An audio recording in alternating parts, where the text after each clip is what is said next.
मर्जी जो तू मालिक आ भली सजण दे तू सूर रेसम सन चांजो मजबूर तोखे छा थो करे सगे सजण मुंहिंजा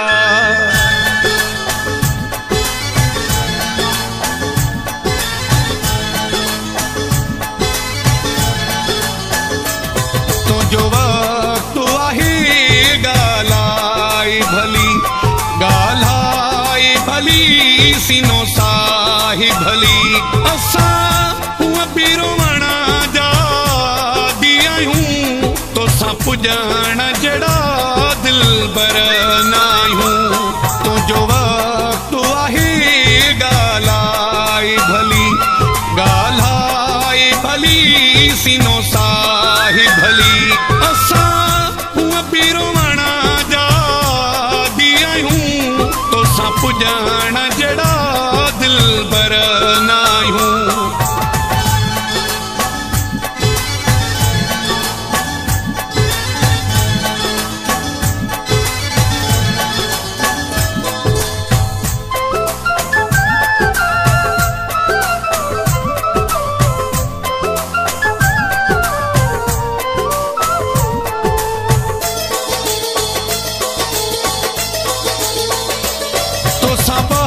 सजे मुंड में न आहियूं तॾहिं त झुकाई नज़र आ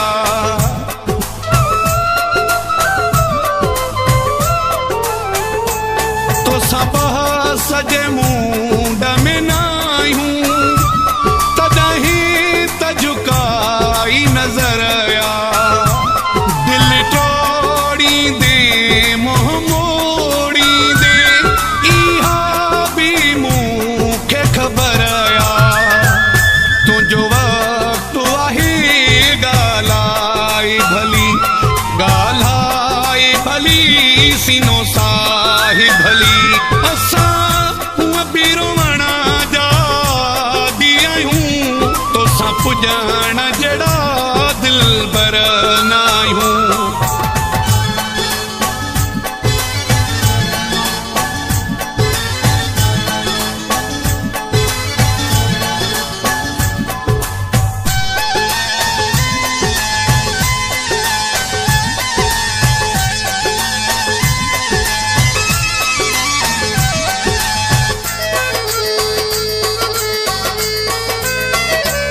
पंहिंजी हैसियत खे ओ यार ॾिसी पोइ तोसां ॻाल्हाईंदा हूं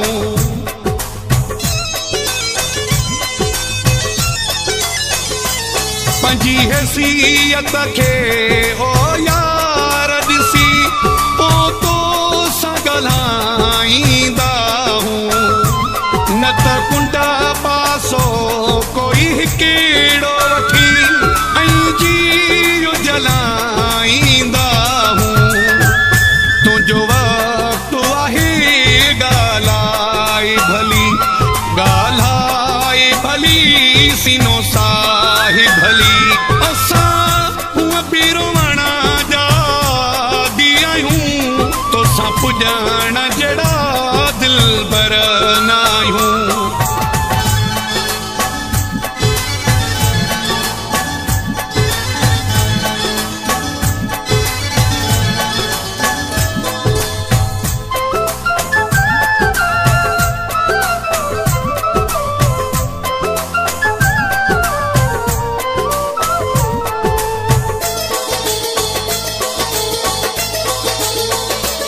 ॾुखियो वक़्तु पुछी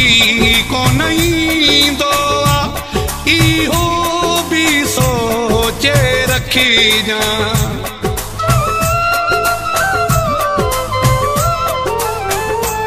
ॾुखियो वक़्तु पुछी कोन ईंदो आहे इहो बि सोचे रखिजां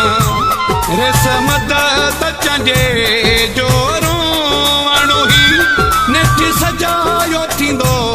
वेही ॾिसिजां तुंहिंजो वक़्तु आहे ॻाल्हाई भली सीनो साही भली असा हुआ बीरोवणा जा दिया हूँ तो सा पुजाना जड़ा दिल बर नायूं तो जो वक्त आहे